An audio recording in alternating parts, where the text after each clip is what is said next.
এতিয়া মই ADR তাত যিখিনি মানুহ উত্তীৰ্ণ হৈছে সেই নিযুক্তিত উত্তীৰ্ণ হোৱা আপোনালোকে সকলোৱে জানে যে গ্ৰেড 3 আৰু গ্ৰেড 4 টোটেল পোষ্ট আছিলে 25,807টা। এজন হ'ল এজন কেণ্ডিডেট, তেওঁ এটা দুটা, এজন কেণ্ডিডেটে এপ্লিকেশ্যন নাম্বাৰ 2210072561 নামটো আছে, মই নামটো গাই নিদিওঁ।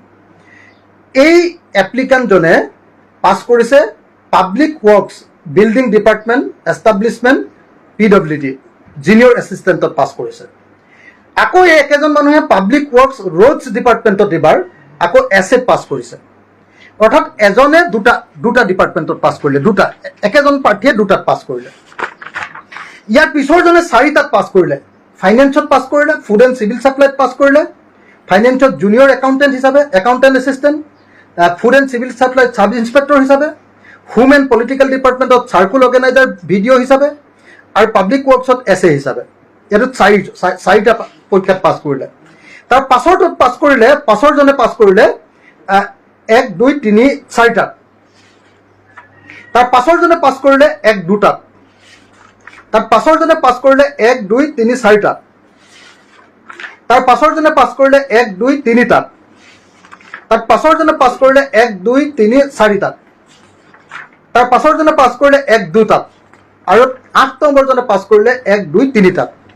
এতিয়া দেখা গ'ল যে 8জন প্ৰাৰ্থীয়ে মুঠ 26টা পদত উত্তীৰ্ণ হৈছে। প্ৰাৰ্থীৰ সংখ্যাটো কিমান? 8জন। অৰ্থাৎ 8জন প্ৰাৰ্থীয়ে 8টা পোষ্টতহে তেওঁলোকে চাকৰি কৰিব পাৰিব। কিন্তু তেওঁলোক উত্তীৰ্ণ হ'ল কিমানটা পদত? তেওঁলোক উত্তীৰ্ণ হ'ল 26টা পদত। কিন্তু এতিয়া দেখা গ'ল যিবিলাক ৰিজাল্ট দিলে তাৰ হিচাপত 39,567 জন। কিন্তু 39,567 জন বুলি ক'লে যদিও ইয়াত 20,000 মানুহেও আচলতে চাকৰি পায় নে নাপায়, 20,000টা পদো পূৰণ হয় নে নহয়, এইটো সন্দেহজনক।